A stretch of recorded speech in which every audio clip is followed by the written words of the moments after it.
You've waited until the last minute to celebrate Valentine's Day, haven't you? Uh-oh. Will help. Time to head into the dark room on your iPad? It's time for iOS Today. What? Netcasts you love. From people you trust. This is TWiT.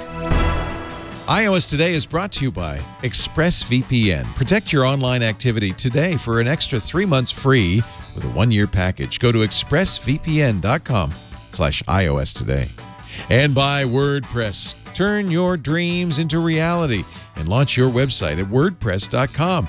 Get 15% off any new plan at wordpress.com/twit. And by Aftershocks. Unbelievably comfortable open-ear headphones. Hear music and crystal clear phone calls like never before. Visit iostoday.aftershocks.com. Use the code iOS Today. You'll save $50 off the tech bundle.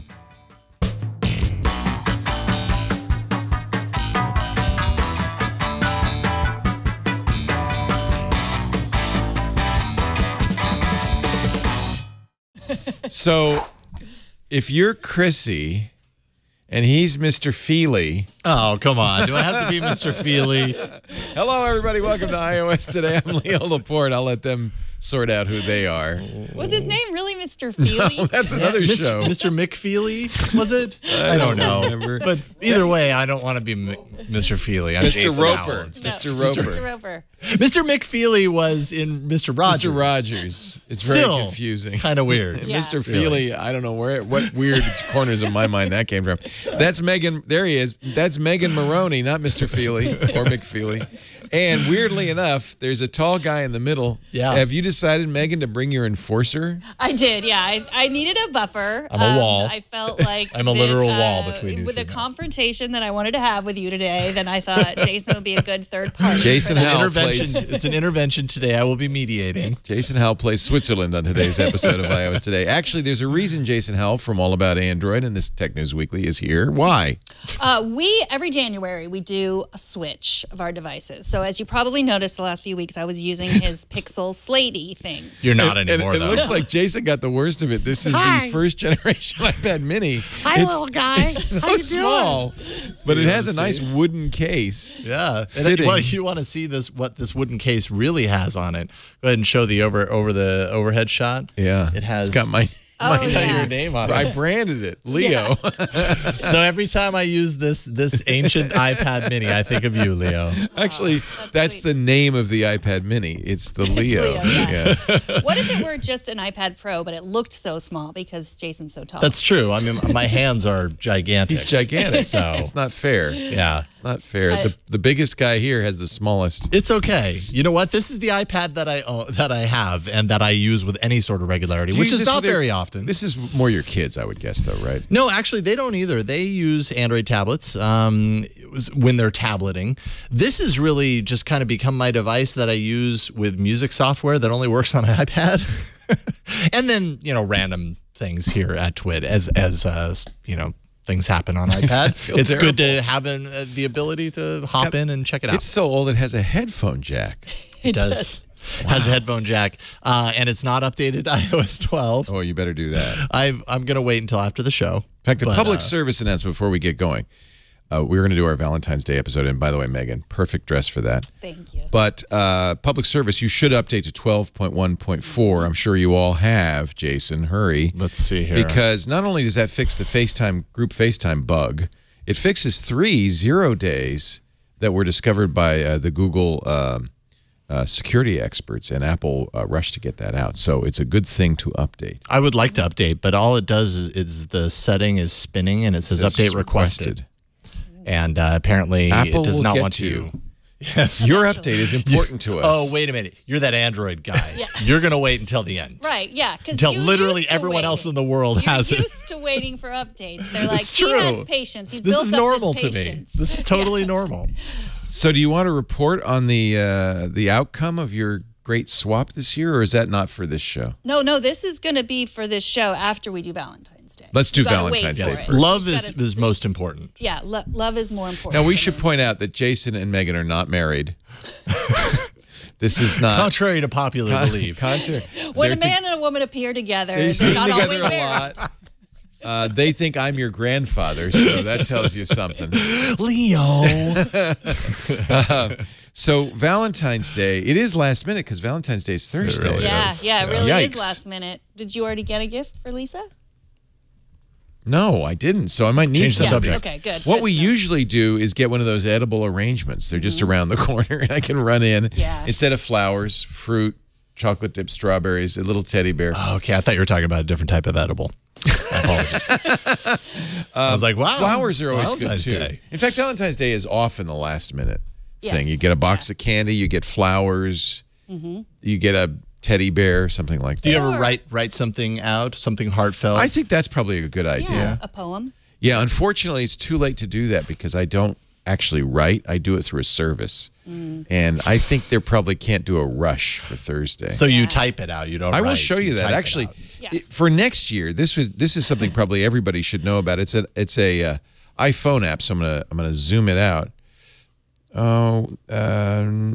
Next time. So I showed this before. In fact, I sent you a heartfelt note, didn't I, You did. Megan Morrone? And I loved it. It uses something called an auto pen to make things that might fool people into thinking they were actually handwritten. Did it fool you when you got yours? Yeah, I thought it was handwritten because Because they're using real ink. It's not printed. Oh. See that? Yeah. Yeah. Okay. Your handwriting looks nothing like that. And do the letters have subtle differences? Like the, Yeah, you have three different fonts. In lowercase fact, n's aren't going to look Let exactly me the go same. Let me go into the note. First of all, they do have Valentine's. They have designer models of all kinds, and they do have Valentine's as well. You can also personalize it with a photo. So I have a kind of, if I log in, I'll show you my custom. I could do it on my iPhone, but it's just probably a little small. And then, so let's. This is romantic. A pencil. Wow. Yeah. Nothing says I love you like a bunch of pencils. So then you write, write anything you want, blah, blah, blah, blah, blah. And then heartfelt, isn't it? And then you see the handwriting styles. I could do different handwriting styles: Bedford, Gansford, Fulton. So you can pick one. They really do look pretty real. You could pick one that looks kind of like you might have actually written it. That looks kind of like my handwriting. Actually, that's most like my handwriting. Yeah, that does look like. So is the goal to trick someone that you actually wrote it when you did? Well, it kind of looks like you did. I mean, on the back it says Bond, and if they're sophisticated, they might look it up understand. and be like, oh, okay. But the problem is, I think it's too late even for this. Yeah. You would have had to do it last week. They Better mail late them. than never. They Better mail late it. than never. Yeah, and you could just mail it and say, "Oh, you didn't get my card yet? Oh, Oh, it's in the gosh, I mail." put so much effort into it." my love for you is in the mail. But it's a good thing. I pay $5 a month, and for that I get, I think, a card a month. And additional cards are like $4. They pay the postage. It's expensive. Although, if you think what note paper and costs and the time Postage. that you have to use stretching your fingers to make them work again with a pen. You like have ours. a special pen over there. You have a notebook. You I can actually do, do it. handwrite stuff. Yeah, now you do. So And I even have, I got special letterpress printed note cards that say, "From the desk of the chief twit," which probably most people think, what the hell is this? I went to Crane, the big stationery company, and they'll do letterpress. So I have thousands of them. So one of these days, I'm going to write you a thank you note. You need a reason to use I'm them. waiting. Yeah. I have something that you're not too late for. Oh, thank God. Would you like for Valentine's Day a FaceTime call from a baby alpaca? Who wouldn't? Really? Can I get a sample of that? Okay, so Love Baby Panchita. Okay, so this is through Marriott. So if you do this, you're giving Marriott your email address and your phone number, so they'll keep contacting you forever. But it's But worth there's it. a real alpaca. Yeah, so in Peru, they have this baby alpaca called Panchita, and she's adorable, and she greets all their guests at this hotel. Oh, at the Marriott. Yes. Oh, that's interesting. And if you submit your request, you have to do it by 5 o'clock today. That's the 12th. So you submit your request. You have to say, like, the relationship to you. So I she sent one talk? to you. She does not talk. It really does. I don't know if that this would be cool. I don't know if this is just all alpacas, but if you show that screenshot real quick, Kevin, it almost looks like this alpaca is ready to give you a kiss. Yeah. No, they all look that way. In fact, They all like, yeah. their Karsten lips are explained all to me puckered. the way you could tell a llama from an alpaca, because they look fairly similar on cursory examination, is the alpaca looks super cute. Yeah. That's true. Wait. No, really. So they given the look, choice, be an alpaca. The alpaca will kiss you. The llama will spit at you. Yeah. that's another way to tell. But if you're not in person, all alpacas have these really cute little faces. Yeah. They're adorable. They are. So if it's adorable, it's probably not a llama. Yeah. Okay. So that's not an app, but go to lovepanchita.com and you can get a FaceTime call. And maybe, I mean, if you haven't updated yet, then you don't even have to answer the FaceTime call, and the Panchita will just listen to your conversation. Oh, that's true. So I could definitely pull that off with this iPad Mini that I've got. Yeah, here. you could do that. Yeah, definitely. That I haven't updated. You know, there are a lot of stickers too online, and I don't want to do the normal sticker routine. I want to do something a little more fun and sophisticated. So I sent you a sticker. You sure from did. Hogs and Kisses. Let me send you another Hogs and Kisses. Oh. These are like all sticker packs, 99 cents. They're definitely Valentine's. In fact, the one I sent you said Happy Valentine's Day. I mean, that's just oh, look, I'll be there in 30 running late. I said that at 9 o'clock, so I didn't even make that, did I? But how about a sweaty pig kissing a less sweaty pig? The fleshy pig tones in this sticker pack are slightly unsettling. Yeah. Isn't that cute? I love it. Or I don't know what's going on here, but it looks like pig love. Yeah. He's dreaming of a pig. There's something about pigs and love. They just go together, don't you think? Oh, pigs at the movies. Watching a 3D movie. That's like the future right there. Because that's well, it seems like it should show me how to get that sticker pack, right? I mean, well, it should, but it doesn't. But all you have to do is search for Hogs and Kisses, 99 cents. And Kisses. Hog.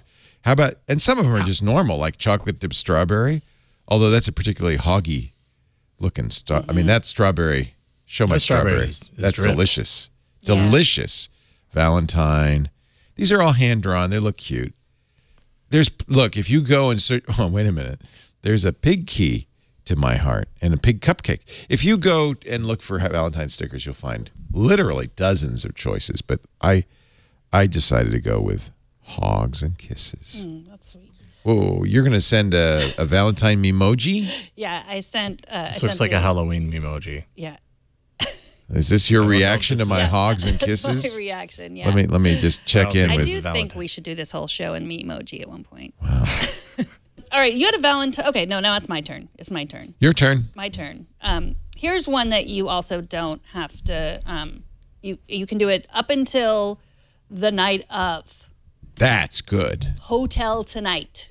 Do you ever use HotelTonight? No. You don't? No, I don't. Is it good? Have you ever used it? I know about it, yeah. I've never used it. So HotelTonight is you can just find a hotel that's discounted because they're the leftover rooms. You can only get it tonight. That's the reason. Yeah. So we have this Sonoma County where I want to go to Petaluma. I can slide to unlock my deal. You can only do this once a day, and that's a special deal.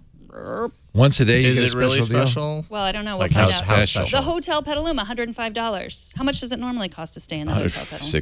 $6. This is the daily drop. I would imagine that the Hotel Petaluma is more expensive than that, but that would be a nice thing to do. Just if you're coming to Petaluma, definitely stay there. Yeah. They have a lovely lobby. Yeah. It's really nice. The Shuckery restaurant there is very good. The Metro Hotel only $109. Yeah. The Bancroft Inn of Sonoma. Have you ever been there? Never been there. El Dorado Hotel. So they tell you, unlike Priceline, they'll tell you the name of the hotel. This is confusing. The Best Western is $135, and the Hotel Petaluma is only $105. Well, do not stay at the Best Western in Petaluma. I'm just saying. But that one is the one closest to the studio, right? The Motel 6 is just around the corner. Oh, Motel 6. That's the Motel 6. Okay. The Gage House. I've always wanted to stay here. Gage House is amazing. It's $189. You guys should go. I'll take your kids. $189 tonight? Yeah. I'll take your kids. They can stay at my house. You're already on All About Android tonight, so do you mind? Yeah, that's true. Do you mind hosting? Oh, is this how it works? Yes. We're out of here. Peace. No, Gage House is amazing. It's a really good deal, and you don't have to have planned ahead. That's the point. It rewards you guys who haven't planned ahead. So, and I would use it now because they're in talks to be bought by Airbnb. So you don't know what's going to happen to them. Everybody's getting bought. No kidding. So, everybody. So you see this thing I'm using here? I thought I'd show you. Oh, yeah. This Jason Snell recommended this on Mac Break Weekly. And I'm going to call this my Valentine's Day present for Lisa, because I did get 2 of them. I don't dare buy something like this without getting 2 of them. It's an iPad stand. Look at that. And unfortunately, it only does it in portrait mode for the giant one. I think with your mini, you could do it in any mode you want. Yeah, but so. It stretches pretty wide, but not quite wide enough to do a landscape mode. That was close. For I thought it was going to fall off. Yeah. But you can put your phone in there, too. Yeah, your phone. So if and it goes up and down, you can make it higher. Have you been enjoying it?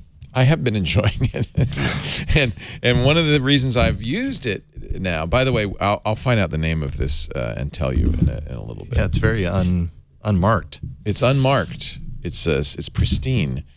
But these are nice and soft rubber and stuff. But the reason I'm using this is to show you, if you're alone this Valentine's Day, we got to remember some people will not have a Valentine. Well, you could stay in a hotel by yourself. If they're That's lucky. Awesome too. Yeah, HotelTonight. You are your own Valentine. And this is a Valentine's Day escape room game. Oh. How about that? I love it. You're stuck in a little chocolate shop. Wait a minute, let me plug in this sound. So this is called V-Day App Escape Game. Or just Escape Game. Shall we? Escape game. It's just Valentine's Day escape game. Oh, sorry. Yeah. And I don't like that, so I'm going to... Don't allow... No. Okay. Yes. We're gonna start a new escape room. Actually, it's the only escape room. Look at all the ads. Wow. Holy cow. Does it give you the option to get rid put of some them? tape over the top and bottom bezels. Yeah. Okay. Tap to choose items and check suspicious places. Double tap to enlarge items. You could use items to enlarge items. Also, enjoy BGM and sound effects. What is BGM? I don't know. Background music. Oh, you speak Chinese. You can adjust the volume from the menu. Okay, so let's take notes. Okay. Fine. I apologize. Have you ever used an app before? I have never. Because this is called an application. I have never used It's an actually application. a game. Okay, now you can zoom in. Yeah. So we're in a. Look at that. That's cute. We're in a candy shop, so I can double tap. Oh, here's a puzzle. One candy, one favor, one lollipop, What doesn't belong? No. You've just requested 2 gingerbread. Oh, you're asking for this. Oh, this is bad. I don't know how to get out of this. What am I gonna? Putting them in the Instapot? I could put them in the Instapot. Maybe I should do that. Or on the plate. Oh, okay. Oh, look at that. Oh, you Look at that. You're serving yourself tons of delightful have some treats. delightful Don't treats. you feel special right now? Oh, look at that. I don't know if a gingerbread man. Oh, the pot's done. Maybe I should count them now. I've got. No. Oh, try to remember. I can't. No. This Get is out fun. of here. Get out of here. Are you supposed to 3. put some This is vegetables in fun. there? A lollipop. There's no vegetables. No vegetables. Okay. I got 3 of those. I got 0 of those, right? How do I go backwards? Oh, I see. No. You just got to reset Anyway. it. This is delightful. Do you want a hint? Yes. Oh, and I have to watch a movie. All right. You are so lucky. Forget I even This mentioned- Valentine's Day is the best day ever. If you're alone on Valentine's Day, I'm just sorry. You have a companion in all of the ads that you will see. Don't you hate it when games do that? Should we save yours best for last, or do you want to go now? Oh, can I just mention something? Yes, please. HotelTonight, by the way, non-member price through their website, $129 is the starting price. At the Gage House? No, at the Hotel Petaluma. Okay, so you're So that was your saving special $20. deal? Yeah. Save $20. $20. Not bad. Go, Yeah, not go ahead bad and at buy all. yourself a fine meal. Yeah. Okay, and so I told Jason I would watch his kids, but obviously everyone That's knew I a was nice lying Valentine about that, gift. right? Oh, okay. You do. That's my thing I do. I've already sent the message to my wife, so His I don't- daughters are the sweetest daughters ever. You They will are. have Yeah, Yeah, fun. you're gonna have so much fun. But the truth is, he doesn't really trust me with them. So he should use this app, Care.com. Did you ever use Care.com? Never used it, but I've heard of it. So Care.com. Oh, wait a minute. No, you know what? We have used Did you Care.com. get a babysitter? We did get a babysitter through Care. This was probably a couple of years ago. And it worked. They were good? Yes, it worked. Our children were still alive when we I we think came home. Patrick and Svet have also gotten babysitters off here. So, but it's not just for babysitting. You can do pet sitting if you need to go out. Let's say your Valentine is your pup, and the hotel that you found on HotelTonight doesn't allow for pets. You can get a pet sitter while you treat yourself to a hotel. So senior care, also something you might need if you're going out on a date, or housekeeping, which this is a nice gift for if your partner is the one that does most of the housekeeping, your Valentine that does most of the housekeeping, get some housekeeping help. I have never heard a negative story about Care.com. They do a lot of, they do background checks and everything, where as opposed to like, oh, my friend's friend's friend could babysit you.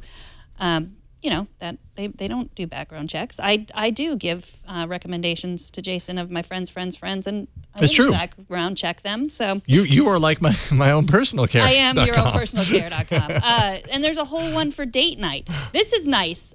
This is a flat rate for 4 hours. So that is nice. $40 for 4 hours. Wow. I mean, that's what you're asking for. Like maybe if you're willing to pay $60, you might get someone better. Oh, I see. So you're kind of putting the call out there and being like, hey, do we have any takers? Which that's nice agreeing beforehand because you never really know. And then having decided what it's going to be beforehand is great because, you sometimes come home from a date and you're like, oh, thank you so much. I'm so grateful. Here's $100 for those 2 hours. It's all I had. I didn't stop at the bank. Sorry. And you can do comfortable with pets. Yeah. And the activities that include. So if you want a caregiver that will feed dinner, bath time, bedtime, or kids will already be asleep, that's also. So it's How really old do great. you have to be to get elder sitting? I think you could probably use it now. Okay, I'm just checking. Lucky. I'd like an elder sitter. And when you said dating, and I have to say, during my research for the show yesterday, I did, in fact, look at all the dating apps online. Good. I didn't download any because had I downloaded any, that might be suspicious. Yeah. Gotta be careful. What surprised me is how many one-night stand dating apps there are. Really? In the App Store? In the Apple App Store, How there's do you know they're one-night hookup dating app. There's Cougar, dating mature women. Ooh. There's one-night hookup dating. There's POF. My favorite is Coffee Meets Bagel dating app. Yeah. There's the names like OkCupid and Match and Bumble. Bagel is not a hookup. No. I'm not saying they're all hookups. No, in fact, there's well, it just depends what you're looking for. There's Highly, best new dating app, chat and meet singles. I wonder if these apps see a bump in usage on Valentine's Day specifically. Like, I bet they do. Day, I don't have a date tonight. Yeah. Wait, did you just download one? By accident, yeah. By accident. There are more adult affair finder. I'm surprised Apple allows this. What's interesting, they're also dating games.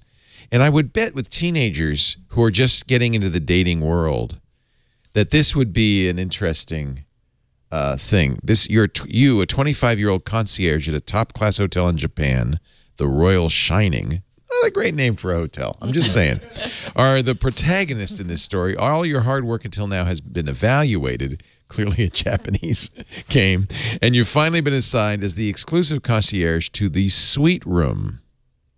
So you have... Skip down to the sadistic brothers determined to dominate you are... Yeah, because who are you going to take orders from? The sadistic brothers or the eldest son or the owner of the Japanese branch of the hotel? I would... Okay. Toma, I would listen to. So there's a number of sadistic people in this. That's the sadistic paragraph. That sounds fun. Then there's Minami, who was born, raised in the USA. She's living the American dream. The Mel or May Tarantino. Again, this is very culturally confusing to me. Yeah. He's a world-renowned pianist, a mix of Italy and Japan. The young financial... Anyway... This sounds kind of interesting. I don't know. I didn't. I'm not in the market, but there's quite a few interesting, literally pages of interesting wild hookup and meet. Right? You're speechless. I'm speechless. So there are the ones you've seen advertised, and then there are the ones you haven't. Yeah. Yeah. Mm-hmm. I'm not surprised that Apple has these in the App Store. That would be quite a moral judgment they would have to make. They make those judgments a lot. I guess not. Yeah. Mm-hmm. Love story, magical princess dating. That's the one I want. It looks magical. I'll give you that. Magical. So, should I go with one? Yeah, you go. Okay. You go. It's getting worse as I scroll down. You might want to About the move. sweet gifts you get Yeah. for your wife. Some strange results there. So I don't know, actually, like, I think in my mind, I was like, yes, this is a great Valentine's Day solution, but it's not really a very good last minute one, but maybe I've figured my way around that. Okay. Stella and Dot. Have you ever heard of Stella and Dot? I have. I have a Stella and Dot necklace that Stacy also has. Actually, yes. You did not get the one that I got. That was very surprising to me because I had ordered one and then I think I saw you wearing it. I was like, hey, wait a minute. Yes. We shopped at the same place. No, I did not. Contrary, again, to popular belief. Stella and Dot is a really great kind of like jewelry, fashion kind of store that has a lot of, at least for my wife anyways, the aesthetic works really well for her. And it's kind of stuff that you're not going to find necessarily walking into a store like Macy's or whatever. It's all sold through Stella and Dot. Apparently they have some sort of like some marketing, you know, where someone who wants to sell this can actually get like a trunk and sell it. Pyramid scam. Is that what they're called? Thank you. Well, it is. The company is very highly successful, and it was started by like a very smart woman.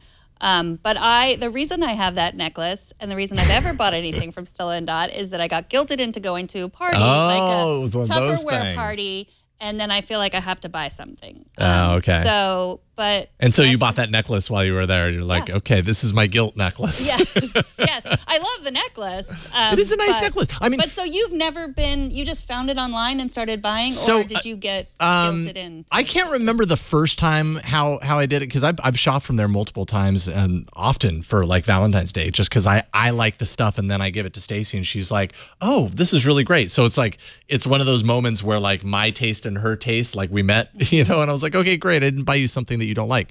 I can't remember the first time that I did it, but eventually I found a friend of Stacy's on Facebook who mentioned it. I was like, oh, hey, you sell for them. And so then I just started buying through her.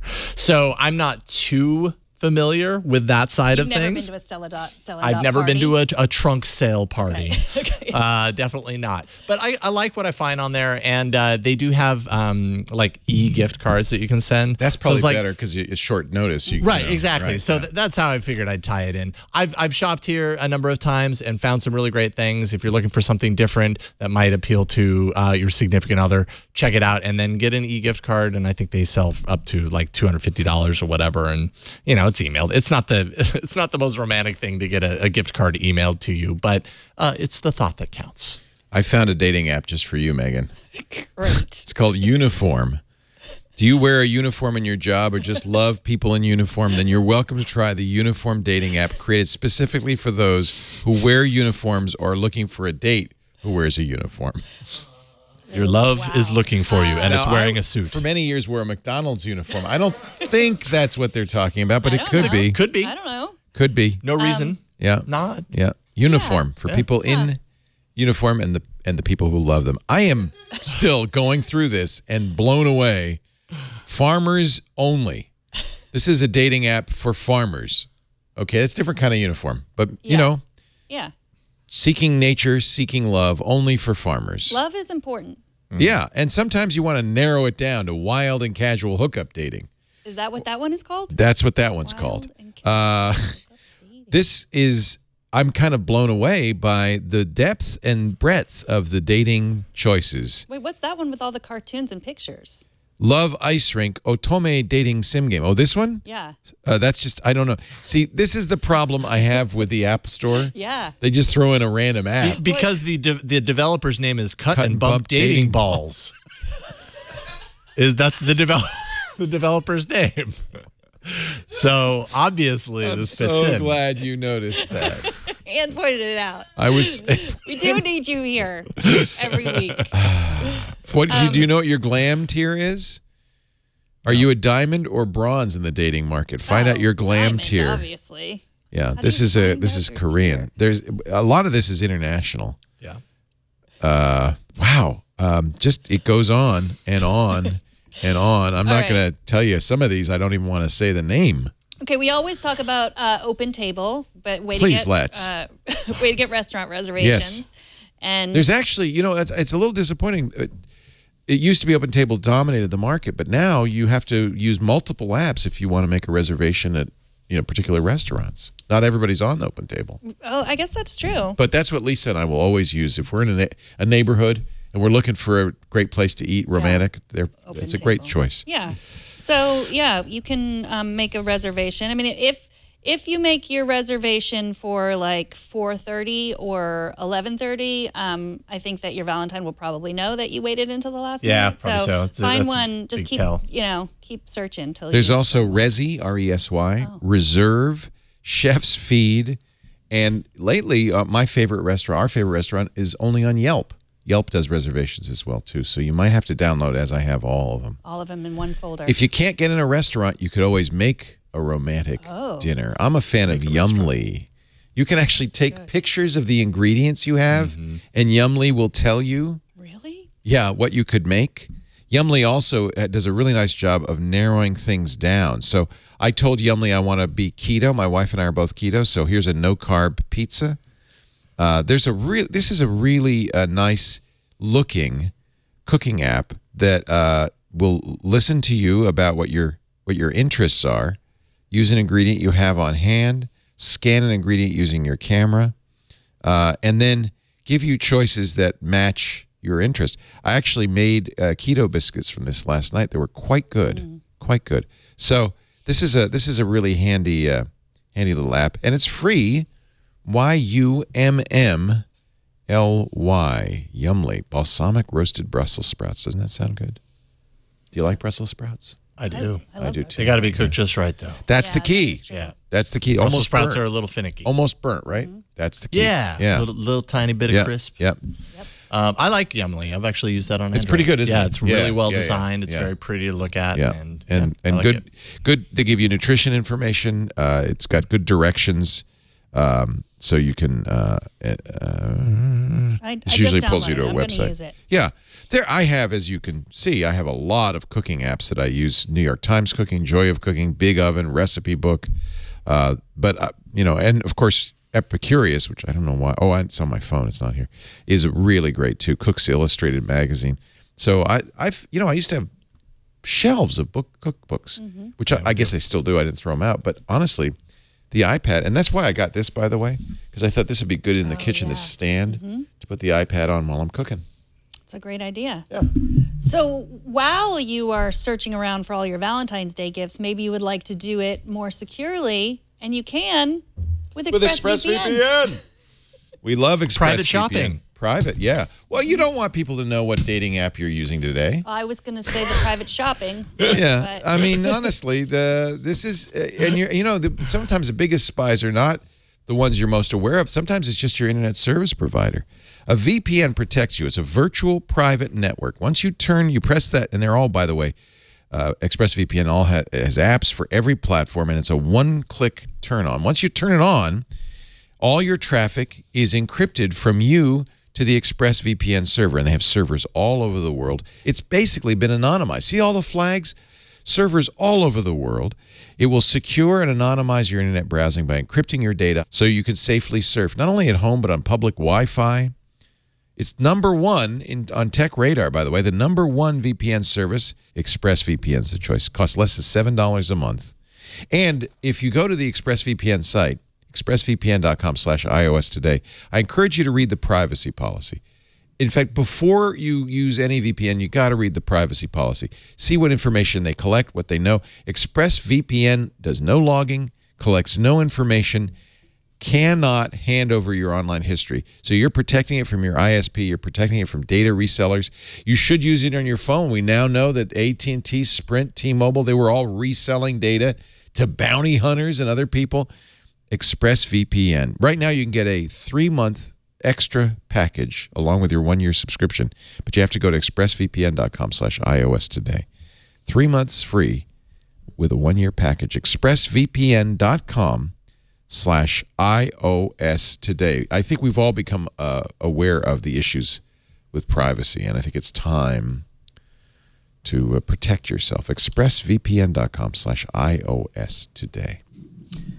All right, before we get to the news, I want you, Jason, to tell us how much you loved using this iPad. The biggest guy with Chapter the one. littlest iPad. So you weren't using this one. No, I You were wasn't. using the You iPad were Pro. using an 11-inch. Yeah, so I was using the iPad Pro, and I'm sure you were using the Pixel Slate on. My volume is up. Let me turn it down. In the past, I have to say, Megan has enjoyed using her Android Yeah. tablets. Well, we never switched tablets before. I just used Phone, the Pixel. rather the Android phone. Yeah, I did enjoy. But this the is a little Pixel. different because this is Chrome OS. Yeah, I mean the thought was that I was using the Chrome OS that supports Android apps for a lot of my productivity here, pretty much my primary device here. And Megan, you have the iPad Pro with the keyboard attachment, so we're like, well, why don't we switch them because they're very similar? And it did not take us, I think both of us would agree, it did not take us very long for us to realize What a mistake you had made. that it was really apples to oranges. Yeah, right. yeah. Like Chrome OS. It's meant for multitasking. It's meant for being in a productive sort of environment layout. Yes, it supports Android apps, but you really probably don't want to run Android apps. Most on Android it. apps aren't very good on it. They aren't very good. If there's a website component, that's probably what you want to opt for. Using the iPad Pro, like it's a really fantastic tablet. I could not use it in the same way that I use the Pixel Slate on a daily basis, putting together our show notes, constructing it all within the device. Like I really tried, and all it did was slow me down and frustrate me. And so at a certain point, I had to kind of like give up on that, which is what I wanted to commit to, was just using that for everything. And I couldn't do it if I wanted to keep my job here.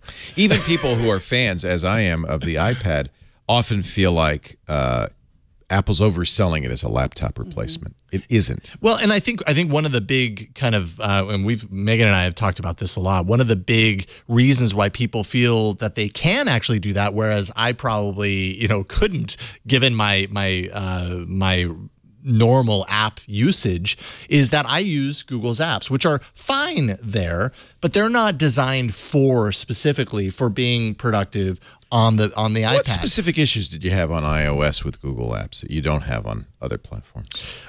Really, the little finicky things, right? Like if I'm pulling up a doc and I want to edit, enter stuff into there and kind of jump around and everything, weird little things would happen. A screen, the keyboard would, pop up and push me out. Of course, having the keyboard attachment made that less of a problem. Just weird little things that would just happen and kind of slow me down, and I would just get frustrated, and they kept happening, and I wish I could give you more concrete examples than that, but working within the dock on a browser where it's designed to be, right? Like Google has made their Google Docs meant to be in a browser with a keyboard and a trackpad. The trackpad was a big, I felt like I was missing out on having the trackpad. So even if you can't put Chrome on iOS, even if you'd opened Google Drive in Chrome, the lack of a trackpad. I mean, that would be a bummer for me just because it would slow me down. Well, you could do it, though. You could do it, absolutely. Yeah. You could make that happen. I just kept getting slowed down. It's and, frustrating. It was really frustrating after a while, and didn't quite enjoy that aspect. How about you, Megan? I had the same experience with like Google Sheets on the iPad. The way I described it on Tech News Weekly, it's like that scene in Gremlins where it's the middle of the night and they're all out and they're just like throwing everything around. It just feels like you have no idea, but you can't format things it's and all chaos. this. Yeah, totally. And you feel like you don't know what it is, and it just must be a gremlin in there. But I did like using the Pixel Slate, and what I learned most. This is not the Pixel Slate. No, this is the iPad. We don't have the Pixel Slate here. Would you throw it out the window? Yeah, I did. Yeah, I broke it. And it landed on my desk, and it's sitting in there to this day.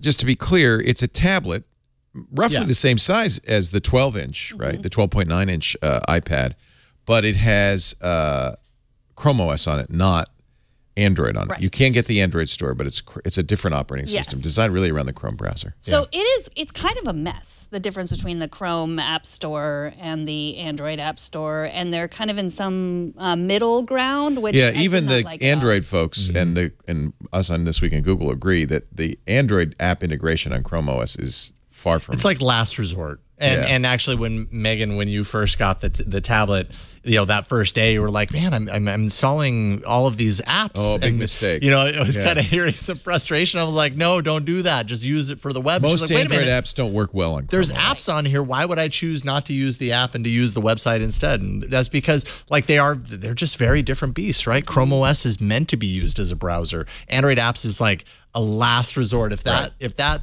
thing, that service that you want to use doesn't have a website or a good website or whatever, then maybe resort to the app, and that's better than nothing. The example I always use is there's really photo editing on Chrome OS isn't easy, but Snapseed is available in the Android store, and it works fairly well. That's a Google editor, which we actually use on iOS too, and it works fairly well. So you can do some photo editing. Right. You can do a lot, and I liked that it has multi-user support. I love the trackpad. It has 2 USB ports, so you could charge and connect to a bigger monitor at the same time. I liked all of those things. My biggest thing that I learned from this was that, we throw out the idea of like marzipan, like what if iOS and macOS join together, and why do we really need 2? But would you get a delicious almond confection? You would, yeah. No, you'd probably get a mess, and it makes sense why. Like marzipan. It's very hard. Like, to me, using the iPad is a completely different experience than using my laptop. I love them both, and I'm lucky to have them both, and I use them both very differently. Yeah. And I can't imagine just combining them. I feel like you lose too much. In both cases, the companies that make these devices oversell them a little bit. Google with the Android. Oh, you've got all the Android apps. Yeah, but you're not going to want to use them. Apple saying that the iPad is a laptop replacement. I don't think that's accurate either. I still think of the iPad as an additional device if you already have a iPad or a laptop, or if you just want to play games and that kind of thing. I do think a Pixel, even the Pixel Slate, which is, I actually have the Pixel Book, the previous years, which is really more like a laptop with a built-in keyboard and stuff, is a usable computer. My daughter uses it in college. It's a laptop. It's just a laptop with constraints. And what does that actually mean for you? Like 95, 99% even of what I do now involves nothing that sits outside of the capabilities of Chrome OS. It's all within a browser. So to me, and the flexibility around multi-users and being able to feel a little more secure in the integration with my Pixel, like that works for me. I think one of the big takeaways that I got out of this experience, and through using the iPad Pro, realizing about myself just as tablets in general, is that I have very little use in my life for a tablet. Like, I just don't need a tablet in my life. And most of the things that I ever need to do are great in Chrome OS, in like a laptop form factor. And Pixel Book is perfectly sufficient for that. It's a great What do you think of the computer. Slate versus the Pixel Book? I think that I'm using the Slate because it's the latest that Google put out. I think that the form factor of the Pixel Book is more me. That's more tailored to me. But I'll continue to use the Slate because between the two, they both do basically the same thing. Yeah. You know what I mean? Like the OS is the same, and I get I'm perfectly I don't know, as productive between both of them. From a price perspective, if you're comparing an iPad Pro to the Slate, they're fairly close, especially when you add the keyboard. The Slate has one additional feature that. Oh no, actually the iPad Pro also has that pencil feature. So they're both 99 bucks. So I think they're very comparable. But of course you can get much less expensive iPads. iPads go down to $329. And you can get much less expensive Chromebooks too. You can. That's true. And I mean, and I think that ends up being a really big question is like, why would I ever spend $1,000 on a Chrome OS laptop, something that's just a Chrome browser? How much was the one that Megan was using? So that one, what was it? It was like $899, I think. Plus the keyboard, I believe it was right around there. Yeah, which is like another $150. And that keyboard's expensive. And the pencil, which is another $100. So she didn't get the pencil. I didn't have that. So you're a little over $1,000, which is right around $1,000. Fairly much the same prices for that. I think certainly for the 12.9, maybe the 11.9 is a little less expensive. Yeah. But the screen is the same size. The screen is good. The touch is good. Absolutely. There are a lot of... I like having the touch. And that's another thing that people are like, well, why do you need touch, when you're on a laptop? I actually do. I use it a lot to kind of scroll. During shows, it makes it really easy to kind of navigate through the docs and everything. If you're in the Macintosh ecosystem, an iPad makes sense. But if you really want to get work done, you'll also want a laptop or desktop Macintosh. Now, someone like Alex Lindsay would beg to differ as far as that's so many concerned. people trying to use these as their entire work computer. He brings it to the shows. And he's been active on Twitter. I think you kind of started this conversation, or a viewer did. I said I never knew anyone who used the built-in Mac apps like Pages and whatever, Numbers.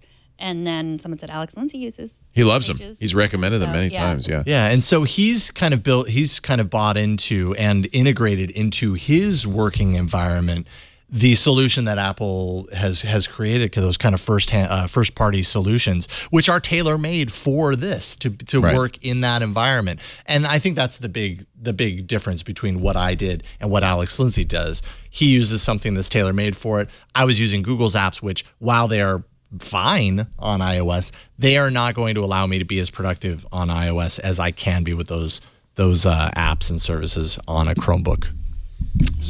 So really, different strokes for different folks. Absolutely. Once you're in an ecosystem, you're probably going to want to stay in the ecosystem. You shouldn't be tempted by looking across the.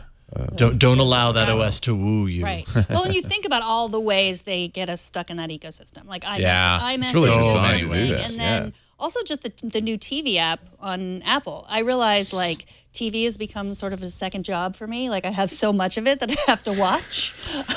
I was thinking that the other night. Yeah, I thought, there's 3 new Netflix shows I've got to see. Yeah, it's like so. I've just got to them, see if they're any good. Exactly. I have them all organized in the TV app now.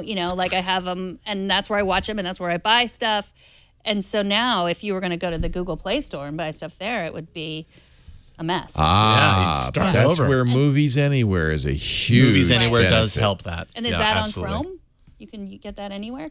You can get the Play Movies.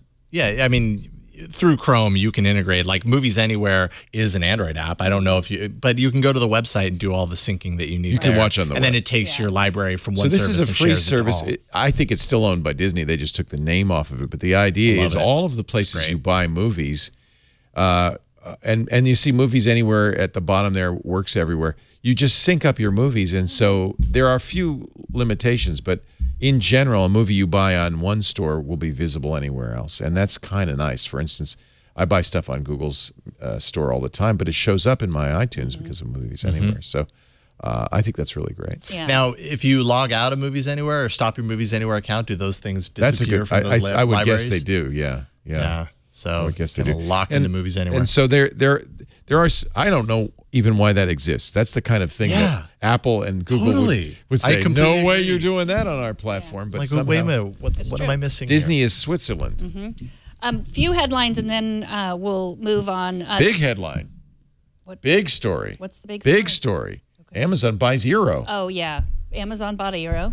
Basically, the story is if you advertise on Twit, Amazon will buy you. Yeah, that is Yep. Because Ring. That's the takeaway. Blue Apron. Did they buy Blue Apron? No, they haven't bought them yet. Who else? There's a couple of companies that Amazon has purchased. The magazine one. Texture Apple bought them. Oh yeah. Somebody may buy you. We will help you get bought if you advertise. And now Eero. Now this is a big concern for some people because Eero. In the past, its privacy policy has said we're not, we don't watch what you're doing, but they do know everything we're doing on our routers. All routers do, and Eero in particular, especially if you use Eero Plus, knows every kind of traffic going on. And furthermore, if I launch the Eero app, you'll see a list of all the devices in my house that are on the internet. This is gold for Apple. Absolutely. I mean, Amazon rather. Yeah. So I think there's some legitimate cause for concern here. But Amazon says we're going to let Eero run as we have let Ring run as an independent entity. The privacy policy will not change. But we just want a router system that works well with our Amazon Echo and so forth. And there are some synergies that could be great. I mean, it would be wonderful if Eero added voice activation, if Amazon's Echo devices suddenly could be Eero base units. There'd be some really, or satellite units. There'd be some really great value to this. So we're going to have to watch. Yeah. But that's a big shocker. Nobody knows how much they paid, but they paid $1 billion for Ring. Yeah. So it's probably up there. Yeah. Yep. Absolutely. It's a big get. I hadn't thought about how much information they had, because last week we were talking about how you can judge how long a kid has been over at your house, because you get the alert that says a new device has been added to your Eero. Over the weekend, there wasn't even any kid at our house, and I saw a new device was added to our network, and I was like, that's weird. Who's that? I wanted to check it out, and it was a kid whose parents were dropping them off. Like they had literally in the car outside and already I'm fiending. Must connect to their Wi-Fi network. And Fortnite. So that's a big deal. So I mean, they and know. we should mention Eero is of course a longtime sponsor. I think I did mention that up front in a bitter way. But who else? There's one other company, Audible. Yeah. Audible. Yeah. So Amazon continues its acquisitions, and Eero, and I hope that they make better, and that's what the Eero founders say. This gives us, they always say that, this gives us the revenue to make our product better. Lightroom had an update for the iOS and the Mac app. Ooh. I know there's lots of Lightroom. I saw the update. users. Is there big stuff in it? You can share. It's easier photo sharing on the iOS app, and then a lot of AI improvements, whatever that means, on the Mac app. But I know there's a lot of people whose Lightroom is their favorite app. Some rumors about the AirPods 2, but they're from a place called mysmartprice.com, and I don't really know anything about them. But it's fun to speculate. But that they'll look exactly like the old AirPods. If I were in the Apple rumor business, I would come up with like two sites, like My Smart Price and My Smart Price Special, and then do the same. Like just keep doing rumors that say the Just exact self-reinforcing. opposite. Yeah. Or no, the exact opposite. So one would always be right, right? Like if you Apple will not put out new AirPods. They're going to look exactly like the old AirPods. They're going to look totally different than the. So we don't really know anything. And the other big news that I thought was interesting, Apple announced that they're going to let military veterans access their health info on the iPhone, so their health records. So we already have like some health info. But this is the way I think all of us would want better access to our health records. You bet. Keeping them secure is key. So they're starting that with the U.S. Department of Veterans Affairs, which I think is awesome. And that's the U.S. Digital Service at work, I bet you. We had Matt Cutts on Twit on Sunday, the administrator of the United States Digital Service. They did a lot to make the VA websites and the VA internet presence much more usable. So I would expect that has something to do with it. All right. So where's your home on the web, Jason? That's a loaded question, Jason. I'll give you a hint. It's on this page right Let here. me think. It's on that page Where right there. would it be, Megan? Should Because be. so much of the internet is on WordPress. I want to invite you to my home on the web, which is goatswearingclothes.com, powered by WordPress. What? I didn't know that was your website. Yeah, Goats Wearing I'm a Clothes. regular visitor to Goats Wearing Goats Wearing Clothes. That's Clothes. yours? That's me. yours. Yeah, you Wow. can get there by going to meganmorrone.com. I had no idea. I'm just leolaporte.com, which is kind of boring. But both of us use WordPress.com for a couple of reasons. I'm in a WordPress.com user for 12 years. They just sent me a little note, which was kind of cool. Congratulations on 12 years. Actually, it's going on 13 now. That's because when WordPress first came out, I was an immediate user, installed it on a server and did all the customization, spent a lot of time messing around with it. And in fact, I spent more time messing around with my website than I did actually posting content. Then along comes WordPress.com, and they take care of it all. They do the hosting. They do the upgrades. They do the software. They have thousands of themes right there, ready to go. All the plugins you'd ever want. Powerful site building tools. And 24 hours a day, 7 days a week support from not page-turning notebook readers, but real WordPress experts. That's pretty awesome. And man, the price is right. You can create a WordPress.com site for free, grow with it. Anyone can publish their ideas. No 2-week trials, no hidden fees. And here's the most important reason I use WordPress.com. You own your content forever. You own your content forever. You can upload audio, video, text, pictures, and I do, and I put it on the WordPress site, and you can download it again if you want. You're never, in somebody else's world. It's your home on the web. WordPress is simply the best way to create a website for an individual, but also for businesses. In fact, some of the biggest businesses in the world use WordPress.com, Quartz, Fortune magazine, for their content management system. That's how they post on the net. That's how good WordPress is. WordPress.com.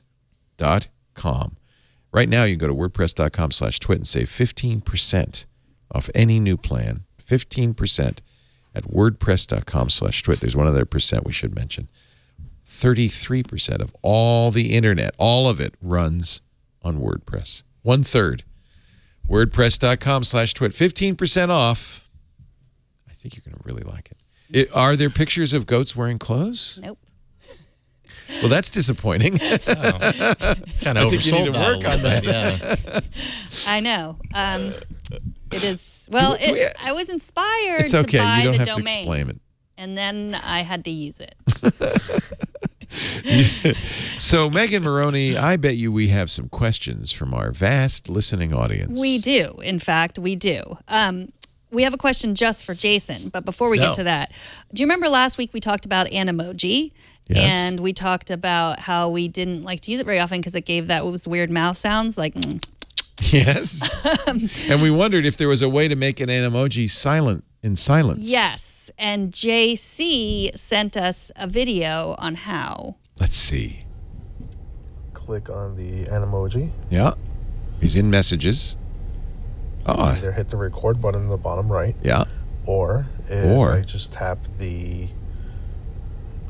face itself. Yeah. It takes a snapshot of it. And then I could send that. Okay. That's it. That's what I did for you before. That's a snapshot. Yeah. Oh, so you can turn the sound off. There's no sound on a snapshot. Oh, no. Yeah, there's no sound on the snapshot. You can't turn the sound off. So this is another thing we were wondering, which is how could you just send a single frame of the emoji? just a single tap frame. it. And also, you aren't sending sound at that point. So right, exactly. Great. So it answers both but it's questions. not animated. Right. So that's why you sent me this. Right. That is why. That is Megan. Megan, no motion at all. Yeah. And silence. Still, well, it's just Megan. me with a green face. That's kind of my puking emoji for you. Yeesh. Whenever you say something. Are you a offends little me. witch there? No, I'm just feeling green. Or maybe that's my envious emoji. Who knows? Patrick writes, I have 2 things missing since I switched from iOS to an LG smartphone. First, I'm really missing Drafts 5. Do you have any recommendations of Android apps that have the same functionality? Nope. Second, I am missing the battery widget that will tell me the Bluetooth device battery.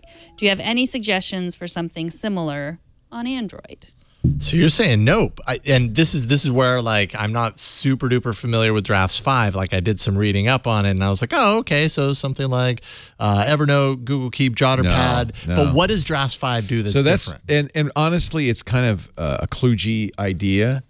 It really is a way to enter text fast and then send it to Evernote or Messages or something else. So as you can see, I find it so important. I keep it in my dock here. Yeah, I can dictate. Remind me to get Jason a larger iPad. And so, oops, how do you stop? Okay. Oops. How do you stop? Let's just delete that part. Now that's going to be saved to my drafts. I have a lot of drafts. Remind me to get Jason a larger laptops. One of them, move hair appointment, call Culligan. This is a reminder that there's a band I want to see on March 15th. Then once you do that, you can process these by sliding in on the right. And this is why I don't think there's anything on Android that works like this. You can send it to to-dos. You can actually create operations, programmatic operations that are more sophisticated as well. It is really a powerful tool for letting you basically quickly enter text. And you know where I find it useful? If you remember, I don't know if you ever did the getting things done methodology, but at the very at it. I didn't at the get very very many beginning, things the first thing you do is just dump everything that's stuck in your mind, that's stuck, holding you up. You just dump it into a trusted system, and that's kind of what Drafts is a trusted place. And because I can use it on my Apple Watch, I have a little Drafts logo here. I'm telling you, get Jason a bigger iPad. I can enter it right from my watch. It goes right into here, and see, it's already in my phone. They also now have a Macintosh beta that they're trying out, and they have an iPad version of it as well. In fact, it's everything that I've told you here is all there. So and so I can now move my hair appointment. That's going to go into my to-dos. By the way, one of the other things that's great about it, once you process it, it goes away. It goes away. It's done. Yep. It's put somewhere. It's processed. So I use Android like you. I'm an Android fan. I have never found anything as powerful as this. And I think it really wouldn't exist on iOS except for the guy who wrote it, who just said, this is crazy, but I'm going to write something crazy. And Drafts is one of those weird things. And it's not a new app. I mean, it's been around a long time. 5 versions. Yeah, it's really surprising to me that no one on the Android side, as usually happens, says, wow, this is a really unique thing over There's there. no reason you couldn't do it on Android. Yeah. It is, you're right. Evernote, you can dump stuff into Evernote, but that's just a note-taking app. This way you can dump it. There's even scripting, so you can have it do more elaborate things as well with your text. And it looks like it's designed to jump in and do the thing quickly. Sometimes with Evernote is a prime example. Right. It does so many things, and it's really powerful. But sometimes you want it to get there faster. Or, you know what I mean? Well, and Google it's not tailor-made for one thing. It's tailor-made for everything. In kind of the same way. But Google Keep is more like iOS's Notes app. It's just a note-taking app. Right. Quick and dirty. As far as I know, and I've looked, I haven't found anything like Drafts. Interesting. What about the battery life? So the Bluetooth battery, I'm guessing that Patrick might not be looking in the right place for it because it should exist. As of Android Oreo, I think it was like the second update of Android Oreo, Google built in the ability for the OS to surface the battery level of a Bluetooth device that's connected to it if that Bluetooth device is actually broadcasting the battery level. That's an essential component. That's a key. And that's one thing Apple has an advantage because Apple is able to have everything work together, right? And this information tends to be all Apple devices. A little bit lost. So this is the Pixel 3, of course. If I go down to my settings, you can see there's my Bluetooth button. And underneath, you can see the AfterShokes Trex Air by AfterShokes, and 60% the battery life. battery. So, and he's mentioning a battery widget, which, I mean, that's added to the widget screen in iOS. So I don't know if this necessarily is That's very much elegant. Like a widget. No, that's the same thing. But it's a couple of swipes and you get to it. So you should be able to find it in your quick settings. It's the same idea. On iOS, you swipe over and you're going to get all the battery life, things like that. So I think that I didn't even know that Android would do that. If you have a compatible device that's broadcasting its battery level. Yeah, it has to actually be telling it, broadcasting it in some way. But it should be possible, depending on your phone, though. Android is such a vast canyon of devices and configurations. Who knows? But I would say check there. Look in your quick settings. You should be able to find it. Reach down and get my pencil. But if you put your pencil on here, it will immediately add it to the batteries. Oh, right. Because if you open your AirPods, it will immediately add it to the batteries. But it doesn't necessarily show. I'll have to try it with AfterShokes because it doesn't necessarily show anything that's not Apple in there, right? Oh, it's just Apple stuff. Oh, yeah. Yeah. AfterShokes is our sponsor. We're going to talk about them in a minute. But we are. Yeah, that's why we all have ours. Mm-hmm. I'll just put mine on right now. Well, once we've answered all the questions. Okay. We answered all the questions. questions. Put them away. I mean, yeah. No, you don't have to put them away. You can wear them. All right, so Brian has a question we might not be able to answer, but I promised him we would, so we have to come up with an answer somehow. He says, I'm a truck driver, and instead of a TV in my truck, my goal is to get an iPad Pro. I am also trying to watch my entire DVD Blu-ray collection. Is there a solution to hook up an external Blu-ray drive to an iPad? And I made sure to confirm with Brian, he's not watching while he's driving. It's when he's overnight. I'm not going to judge him. At a truck stop. So there isn't. I'll tell you right now, because iOS doesn't have drivers for something like a Blu-ray player. But what most iOS users will do if they want to take a lot of movies with them is they'll digitize those movies at home. So take all your Blu-ray discs, Brian, and use a program that will turn them into bits. I like Handbrake. That's a free one. But because they're copy protected, you'll have to jump through some more hoops. I'll let you leave that as an exercise for you, but a simple Google search will give you a lot of choices there. And once you've converted it to like an MP4 file, there are a lot of storage devices for iOS. Now, remember when the iPad came out with the Type-C adapter, the first thing we did was said, well, can we just plug in any USB drive? And you can't. You have to get a device that's designed for playing back movies on an iPad, but there are quite a few of them, and what they all have is an application that takes over, and you run the application, it sees the external drive, and then it will play back any movies that are on it. Because there is, again, no driver. Unlike a standard desktop operating system, Apple doesn't give you drivers for every possible thing, and you can't install your own drivers. So what will happen, this is an example. This is the Kingston Bolt. It's a USB Lightning-based, but there are companies that make them Type-C based. Flash memory stick. You put all your movies on that, you plug it in, then you'll run the Kingston software on your iPad, and you'll be able to play those movies back. So even though the iPad doesn't have direct support for storage, it does have the ability to play back movies that are on those USB devices if they're designed for that. So make sure you get one that's designed for iOS. So Movies Anywhere isn't a solution for this? Well, streaming is always a solution. Absolutely. So yeah, that's another thing. In fact, most Blu-ray discs now come with a digital copy that you can add to I think you can add to Movies Anywhere. I think it'll add your own stuff. And if not, you could just put it on one of those external drives. If you want to carry something with you, and I take it that's what you want, because you want to take a Blu-ray player with you, right? You can't do that, but you can do a USB hard drive that has all your movies on it. So if you're ripping a Blu-ray, does it appear to look like Blu-ray when you watch it on your iPad? It's your choice. I will leave that to your Google search.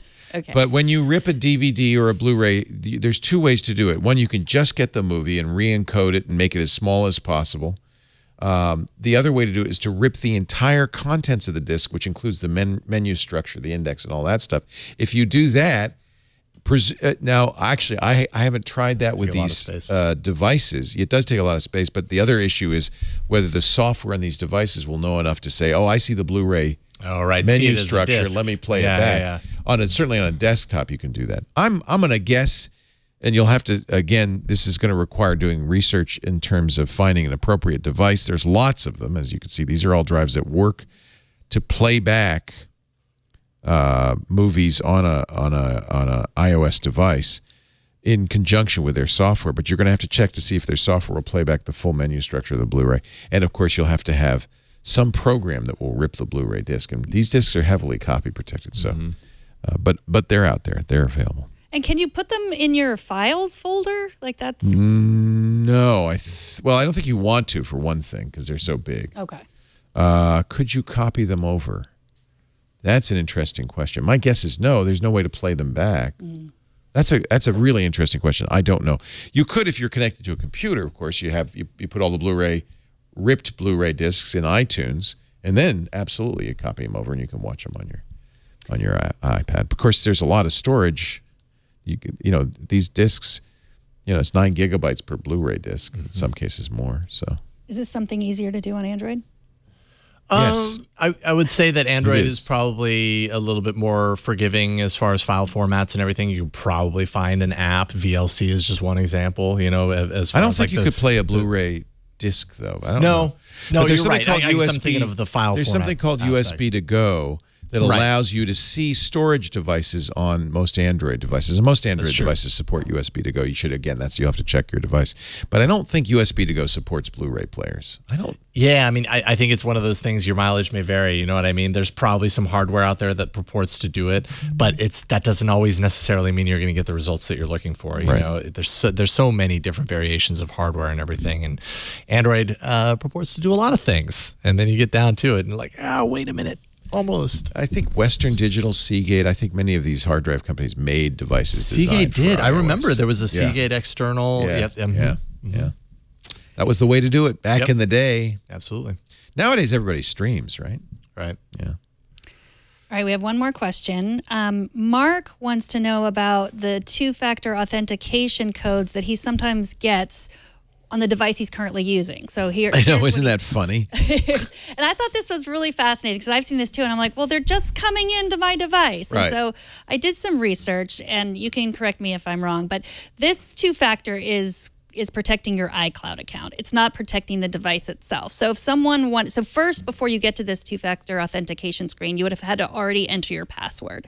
So someone would have to have your device and your password, and if they did, then they would get into your iCloud account. But it's really protecting someone from breaking in remotely, which is where most hackers try to break into your iCloud It is a little weird that when you're setting up a new device, that the authentication code is sent to the device you're setting up. Right. But that's because you've already authenticated that device. Apple will only send this 6-digit code to other Apple devices on your iCloud that account. you've marked as secure. And you've already authenticated. Right, you've marked them as secure. So if you lose a device, then you want to go in and mark it as insecure, right? It feels like, though, if a bad guy got your device and then tried to log in and said, what's the code? And it sent the code to the device, that would kind of give the bad guy That'd be a bad a little Right. improved access. But you would need the password in order He'd to have get to that. get into the device in the first place. That's Yes, right. and have the password in that case.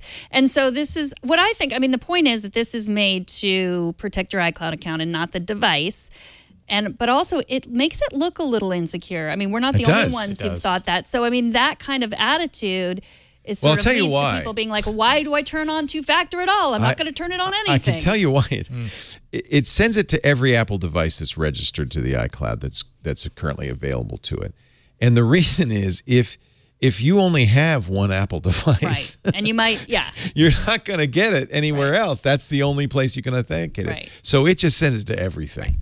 But it is confusing. I agree. Yeah. I get confused when I see that too. And I would just hate for it to lead people to think, well, then, two-factor is too much of a pain if it's just going to send it. And then this is different than two-factor on your Amazon account or your Netflix account. Or those are all very different. It does add security. You should use it.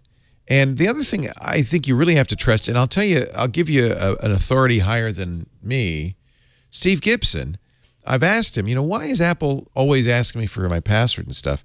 And he said, I don't always know, but I always presume because Apple's security guys are so good that they're aware of a potential threat and they're handling it. So he said it isn't the case that they're overdoing it or, in your case, underdoing security. They're very good. And if they're doing it that way, it's for a reason, and you can trust Apple that it's secure. And Gibson says that, so thank you, Steve. Now it is time for us to talk about our these. We all have aftershocks. We do. I have the red ones. We all have the different color. I have the red, you have the blue, and you have the gray. So aftershocks, these, I have to say, I was a little skeptical when I first heard about these. Do you remember the old bone phones? None of you were old enough, but in the 70s, there were headphones that you put around your shoulders. They'd said bone conductance, and I bought one, and it sounded like. Well, we've come a long way. Like with all the technology we're using these days, we've come a long way. Aftershocks are absolutely the best open-ear headphones for talking on the phone, for listening to music, when you're working out. Anytime you don't want to put something in your ear. So if you're a runner and you put in your headphones in your ear, you're going to miss it if it's cars coming up behind you. It's very important to have situational awareness. Aftershocks are great for that. They rest gently outside. I don't know if you can see this, but I have in-ear headphones on, so my ear is already occluded by these. Frankly, I've been trying to figure out how I could use the Aftershocks instead. You see, it's not going into your ear. It's on your temple right here. It uses bone conductance, and it sounds great. The bass is actually better. Sometimes, if I have something with a lot of bass, have you experienced this? It'll tickle. Yes. It kind of gives you a little tickle on your skull. It's like, wow, there's a lot of bass in there. But yesterday, I'll give you an example. Yesterday, I had to make a video call for about an hour on my Macintosh. I tried to get my AirPods working. It was just a pain in the butt. I said, wait a minute. And I got the Aftershocks out, turned them on, paired right to the thing, and I forgot I was wearing them within 30 seconds. Yeah. It is, and it doesn't look bad either, right? It doesn't look weird. I love these Aftershocks. They are titanium, so that's that wraparound band. I actually really like this too. Unlike other devices that don't, like the AirPods that aren't connected, these have a titanium band connecting them. Has two features. One, it kind of positions it properly on your ear, but the other, it just makes you feel more secure. I can run, I can work out with these. It's lightweight, it's flexible for durability and portability. And man, the microphone sounds great. The phone calls sound great. Music sounds great. And I wear it all the time for listening to audiobooks while I'm exercising. It's wireless Bluetooth 4.1. As you saw, I'm like blown away. You can see the battery level on Android. I haven't seen that on iOS, but it's sending the battery level back, which is cool. It's also IP55 certified, so sweating it. If you can take it, your Aftershocks can take it. 6 hours of continuous music and calls on a single charge, 10-day standby time. Charges very fast, about an hour and a half, and it's got a 2-year warranty. I was skeptical when I got these. I never part with them. I think, by the way, they come with a nice case. And can you explain to me, because they also come with earplugs? Yes. Why? Because in putting the earplugs in, it obviously isolates you from outside, and B, you end up getting better kind of low end response. Once you put in earplugs. Oh, that's interesting. Try it next time, and you get it closer to sounding like in-ear earbuds. But not when you're running. Right. No. Don't do that when you're running. But it's designed for if, like, say you're flying, you're on an airplane. You want it to be quiet. You want to close out you don't want all of the noisy cabin, noise. And by the way, these are safe for not only for running and hiking, but for driving too. Of course, you should check your local laws. But you're hearing the ambient sounds. You're hearing police sirens. You're hearing voices. I like that. Plus. Absolutely. Don't isolate yourself. It's not as antisocial, frankly. I wear these around the house, and they're so comfortable. I just kind of leave them on all the time. And it's not antisocial because you can have normal conversations. While you're listening to our podcast. While I'm listening to iOS Today. So you can order this Aftershocks Tech Bundle right now. I think this is a great way to go. We're going to get you $50 off. It includes the Trex Air, the headphones we're wearing right now, plus a pop socket for your phone, a large portable storage case. You get a portable power bank and a travel tumbler insulator. AFTERSHOKZ. Did you get that? iOStoday.aftershocks.com and use the code iOStoday at checkout. You will get $50 off. Oh, boy. Now I'm going to get another set. Oh, boy. This is valid, I'm sorry to say, in the U.S. only. I got an email from somebody in Britain that said, I want to buy these. But the offer code's only for the U.S. iOStoday.aftershocks with a Z.com. And use the code iOStoday to get $50 off. As you can see, we are all big fans and big nerds.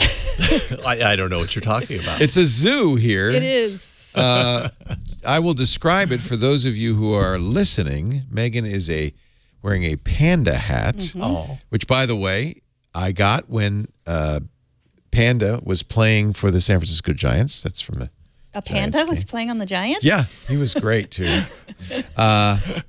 That is a tiger hat. It looks like a tiger hat, to be honest, that Jason is wearing. It's adorable. Do I tie this? Is this what I do? Only if you really want to look silly. I untied it. Otherwise, normal. Yeah. Okay, good. Yeah. That's normal. Now that I know. Now that you know. And I am wearing a dinosaur hat, I think. What is this, you think? You have to tell me because I'm wearing it. I can't tell. I think it's a dinosaur. I think it's a dinosaur. Yeah. I'm going to go with dinosaur. Or lizard, thunder lizard. Yeah. Or green chicken. Yes. Could be that. Yeah. It's these. Or Koopa. Or I don't know. You could be a number of things. It's these teeth that I don't really. Yeah, I thought those were tears. They are. They're tears. Okay, so Jason, we're wearing hats now. Do you know why, Jason? I don't know why. Why? Because our heads were cold. Yes, and because it's app cap time. Oh, that makes sense. And you can start. Oh, I get to start? Yes. Okay. Do you need our sound? Yes. Well, do you want mine or here, I'll go ahead and grab, because this is a really old You can use a headphone jack. iPad. Look at that. I can just drop it into here. Okay, so mine. So I did a search in your doc, and I came up with one of my favorite apps of last year, and I realized that it wasn't in the doc. And then Megan, you told me right before the show, you shattered my dreams and told me that Hidden Folks has been featured in some way. I don't remember iOS it. Today. See, I told you not to mention it. I told you he wouldn't remember. Okay. I don't remember that. Well, what is Hidden Folks? So Hidden Folks is like a seek and find game. And I think what I love about it is its simplicity and its cuteness. Like the sounds in it. So it's like black and white line drawings, Exactly. but there's things Where's moving Waldo? around in it. It's Where's Waldo, but they're little. This is Lucy. This is Lucy's game, right? I played Lucy didn't play this as much. Savannah, my 5-year-old, she's definitely more into this. But you've got all your different little clues down here. All the sounds are made by like some person going me, me, me, me, me, and stuff like that. So it's just got a really cute kind of sound environment. And you just kind of search through and try and find things. So, and you can pinch and zoom too. Did you know that? Yeah, you can go in, you can go out. This is a pretty basic, this is like the first level. And as you interact with things, they kind of jump around, they fall away, and you're just trying to See, there's someone hiding behind there. Oh, hey, I found Explorer Garland. Yay. Does that mean you win the game? No, I got to find these other things. I got to find the snake. Kiki the monkey. I found Kiki the monkey. That's I like good. the sounds. Yeah. That's why Savannah likes it. The sounds. Yeah, right? it's cool. That's why I like it. Forget Savannah. Daddy likes it. Yeah, this is cool. It's nice to have a game rewarding. that dads can play with their kids. Yeah, it's really cool. Like, it is a seek and find game, obviously, and like when as an adult was the last time that you played something like that. But I think the art style lends it so that it like also kind of has just kind of a modern game feel to it. It's really got a nice, very intricate line drawing kind of style to it. And as you get into other levels, they're a lot larger, so you can zoom out, and this whole thing is just filled with detail. And it's just a lot of fun. It's called Hidden Folks. I think it's $3.99. And it's just kind of delightful. Delight is the word that I feel when I play this game. Love that. Hidden Folks. And there's no on Android. There's no Hidden Folks on Android? There is. Oh. Yeah, okay. absolutely. Actually, tonight's guest on All About Android is Chuki-chan. She is a Android developer, and actually you're going to be on tonight as well, Megan. So you will meet Chuki-chan. But she featured this when she was on last time, and I've just loved it ever since. You can see kind of things get a lot more intricate, and you're really I can see adults playing this, actually. Absolutely. That's exactly it. Yeah. Is it as delightful on Android as it is on iOS? They're equally delightful, Megan. I have no idea where you're trying to take this. I just always They're actually identical. Yes. To be honest, they're exactly the same. It's not a whole lot of variation. No. So, do you know what I've become rather fond with lately? What? Android. Newsletters. Oh. I know, it's shocking. Twit.tv/subscribe. Yes. Well, I have I also do Inbox Zero, as you know. Like, I like to keep. And so I find that newsletters, while I like them, They fill up your... yes. Yeah. And so I thought, what if there was an app that would just be newsletters, sort of like one of the old reader apps, but for newsletters? Because a lot of people, like I love our newsletter. I love Kevin Rose's newsletter.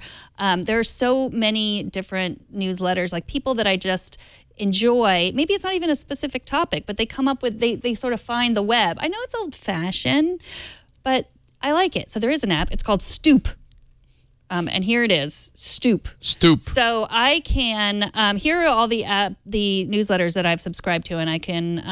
How do you get them in there? Okay, you want me to show you? Yeah. Here's a plus. I get a plus. I'm going to add a newsletter. So I could go through popular topics. I need this. New to Stoop. Because I don't want to morning really reads. jam my email with No, the you don't. newsletters. So marketing but good. I like this. They're going to sell you something the But it's new good. old-fashioned way. But it's okay. So, like, for example, Unsplash. We've talked about Unsplash before. They're the website that has free high-res photos that you can use, and then they're delivered right to your inbox. I really like that. So I've already subscribed to that. Let me see. I'm getting this right now because Stoop. there are many newsletters I want to subscribe to, but I don't want to jam my inbox. Right. So let's, and there's paid newsletters too. Can you add one arbitrarily, or does it have to be in the Stoop index? You can add one arbitrarily, but I think you have to do something. I think, because I looked and I'm not sure that we have, I think the newsletter creator has to do something on their end, because I didn't find we're not our in twit. there. So I'm going to talk to Patrick about it to get us in there. But you can, like, if you have a topic, tech. Well, it's going to show me all these, like, but you could, as long as the person has added it, you can, ask Leo. Where's that? Yeah, it's some other Leo. Oh, that's Leo Nottenboom? Yeah. I don't want that. Yeah. Why is anyone asking anybody but you this? I don't know. I'll never understand. Do you, like Ben Thompson? Oh, I see how you do it. When you want to subscribe... So when you signed up for Stoop, you got a special stoopinbox.com address. Yes. So you could subscribe. Yes, you could you go could to use any that. newsletter Yeah, and sorry, subscribe. I got Leo Laporte at stoopinbox.com. Right. And Which, then by the way, now that I've given that out, is going to make this useless because wags in the audience will immediately subscribe me to a bunch of newsletters I don't want to read. So I'll use some other email address. So yes, that is true. But then it also makes it so. Let's say, like, you know what? I am not going to read this parenting newsletter. I don't care. I can just, archive it and it's gone. And then I go on to the next one, the Product Hunt newsletter. And so here also what I like, it'll tell me how many issues I have unread. And you can set it, say like if I have 5 unread issues of Tasty Make-Ahead Meal Plan from BuzzFeed, I don't want that anymore. If I haven't read 5, I'm never going to read them. So it just makes them disappear, which is nice. Your email won't do that. Yeah, I really like it. And you can see the icons over here. So like I have the wire cutter, and you can unsubscribe through here too. So it's called Stoop. It is free. $10 if you want a year. If you want some premium features like a dark UI, support for Pocket and Instamat paper, and things like that. But and then you can no ads, or like you can also get notifications, start a discussion. So like let's say I want to say to Jason, look what I found in the Product Hunt newsletter. This robot startup just raised $940 million. I finally have somewhere I can subscribe to newsletters, and it won't jam up my email. Right. Plus, it looks nice. It does really look nice. Because I don't. For one thing, I don't use HTML in my emails. I think that's dangerous. I discourage everybody from doing that because it allows you to put malicious content into an email. So mine's text only, which means most newsletters really don't look very good. Right. But this way I could put it in my Stoop and read it in my Stoop. Yeah. Read it in your Stoop. And I don't care. I'll meet you on the Stoop. Because newsletters are kind of like the new podcast or the new blog. People are crazy. I've been thinking about starting my own. Everybody wants to do newsletters. Right. I mean, if this thing doesn't work out, this whole podcast network, you'll have the newsletter. You know why I didn't? Because again, you got to write something. Right. Yeah. Yeah, you. Remember when everybody was starting their blogs? Yeah. And 6 months later, their blogs had an update 4 months ago. And So the key to this is actually going back to the Stoop because you don't want it to turn into an Instapaper or paper or all those things, which you just, I'm going to save that to read for later, and you never do. I love this. That's good. Time for your Stoop. I just paid for premium. Love it. Nice pick, Megan Morrone. Stoop. Stoop. Hey, don't be stupid. Get Stoop. hey, there's an Android version. I just noticed. Is there? Good. Nice. Maybe I should bring that well, I have another one tonight for the App Arena. I'm not going to bring Stoop. So let me give you the information first on this. This is, again, Jason Snell recommended it last week on Mac Break Weekly. This is from Clear Look, Klearlook, and it's $35.99 on Amazon. And I have to say, it's solid aluminum. It's got a heavy base. It's extendable. You can tilt the angle. And it will hold, it's not just for the iPads or iPhones. It will hold almost any device. And even actually, which is nice, holds an iPhone with a case on because it's pretty flexible. It's got nice soft rubber holders. So I like that idea. Yeah, and nice. if, it really would be, I got this for the kitchen so I can look at recipes and have it kind of off the counter and not get flour all over my iPad. Now, that's not my pick, though. My pick is kind of fun. It's a throwback. When I first started doing photography back in the day, we didn't have digital. We had film. And if you really were into it, and I hope some of you did this, I know some high schools still teach it, you went into the dark room to develop your negatives, and then to print them, you'd have a big enlarger. So there's a new darkroom app that I think really is fun because it will, for many people, bring back memories of working in the darkroom. And for younger people, I think you can learn more about photography using this. It's called Darker, D-A-R-K-R, and it's black and white. You have a choice. If you pay for it, you have a choice from large format, medium format, pocket camera, or we can go right into the darkroom. Shall I add a negative? Yeah. Okay. As soon as I can figure out how. There we go. Now, this is this funny thing. This is my photo. These are all my photos, and they're negatives. So this is from my Apple photo roll, but they're negatives. So let me pick something that would be kind of fun to turn into a black and white image. Okay. So that is a negative. That is not the positive of it. I like so the it first thing you have to do is you have to develop it, right? You can choose what kind of film you're going to be using. Now, this is going to, John and other people who ever worked with film will love this. Ilford 125 or 400 ISO. They've got Ilford color film. They have a variety. Oh, I guess not. My favorite, of course, Tri-X. There we go. Tri-X had a nice grain to it. So I'm going to choose the film. And then I can use the scanned negative. The darkroom will handle it as a real negative. So that's actually pretty nice. That looks good as Tri-X film. And then I can go into the darkroom. Get ready for this. Yeah. I printed, remember doing this? Yes. A test strip with different exposures. Then we're going to pick the exposure we want. You put your iPad in the solution? No, do not put iPad in the solution. Oh, then it would be real. Is it IP rated? Now, sometimes you probably noticed in the darkroom, you'd get something that maybe was a little too bright in some areas. Remember how you would do that? You would dodge it. So we can also have we have a dodge tool that will darken areas by painting on them. You also have a burn tool. Most images have a bit too much contrast. Actually, the other way around. Dodge, you're blocking the light, right? So that means you're making it, I can never remember these, but this would help you remember it. So every image has a baseline where the whole image gets the same amount of light, but in a real darkroom, you burn with your hands. Sometimes people would have a little stick with a little piece of something on it. So you can add light to the base exposure, and that will make the area darker. So we're going to darken stuff by creating a mask. What's nice is they explain this process all. So this is, in some ways, this is a trip down memory lane, but in other ways, it's also a kind of tool that I think a lot of photographers who've only worked in digital might get some ideas for how they want their images to look. And by the way, at the end, you can get some really great black and white images. So I think this is a lot of fun. There's also patching. You can do gradients. Really, and then the results, by the way, are, I think, quite excellent. Some of the black and white images, you could change the tone.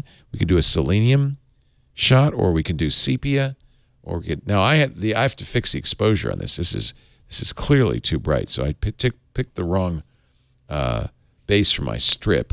So I have to go back to the test strip and maybe even maybe turn up the enlarger and get it a little bit darker here.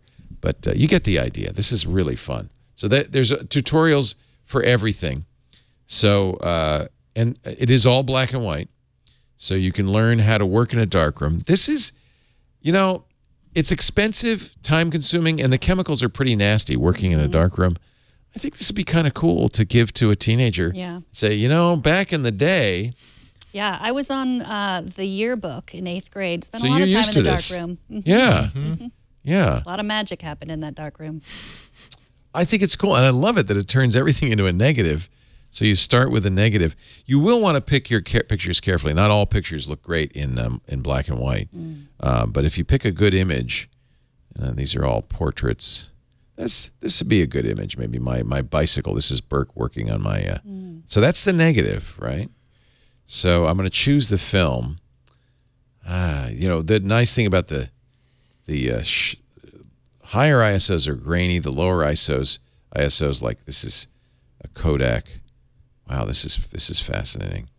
And that's after I scan it. That's what I'm gonna. That's the simple one. But we're not going to use a scanner. No, we're going to go to the darkroom and print a test strip.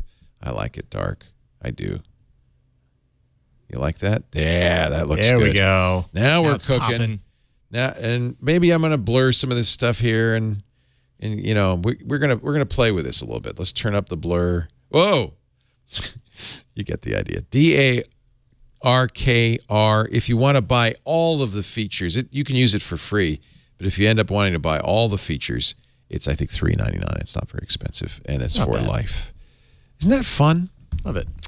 Wow, you got 3 app caps today. 3 silly people in animal hats. We did it. We did it, you guys. Stay back there. We finished a show. I made a show. Wow. Is this the first time? Yeah. Yep. Yeah. Usually I get too drunk and fall off the stool. Yep, usually. Megan at TWiT.tv. You can find me there and ask questions. And you can also find me at All About Android tonight. That's exciting. We're here all day. We're pushing the whole schedule because I came in late. So you'll get on about 7 or 8 in the evening. Don't worry about it. Great. Get home around midnight. Sounds good. No. We'll get back on track. That's 5 p.m. Eastern. 5 p.m. Pacific, yeah. 8 Yeah, p.m. until Eastern. about 6:30, 7-ish, right around there. And it's always a good 8, time if you 8:30, want to see 9. how the other half lives. You'll be there for at Right. least 5 hours Yeah, tonight. I exactly. didn't tell you that, and I'm sorry. Okay. Fill out our survey, too. Let us know what you think. twit.to/survey19. Somebody sent me an email saying, "What's that survey link?" And Colleen sent them the official long link. It's ridiculous. It's easy. We got a short version. twit.to/survey19 for 2019. We do this once a year just to get a better idea of who you are. We're not collecting personal information. We only look at it in aggregate. We don't keep track of anything about you personally because we understand. In fact, that's the reason we do it this way. We don't want to collect data about you throughout the year. Advertisers do want to know some things, so we ask some simple questions, and it's completely voluntary. twit.to/survey19. Are we done? I think we're done. We appreciate you joining us. We do iOS Today every Tuesday morning, supposedly around 9 a.m. Pacific. Start a little later today. That's noon Eastern. 1700 UTC. Stop by, watch it live at twit.tv/live or listen live. Or download an on-demand version from our website, twit.tv/iOS. Best of all, subscribe. You can subscribe in any podcast app. Just search for iOS Today, and that way you'll get a copy the minute it's available every Tuesday evening. Thanks, Jason. It's great to have you on the show. Thank you for allowing me to block your screen for just one day. Actually, it's a good thing. Kevin always puts stuff up there. So. Thank you, Megan, and thank you for joining us. We'll see you next time on iOS Today. Okay, Jason, now we all throw our hats. Okay. Woo!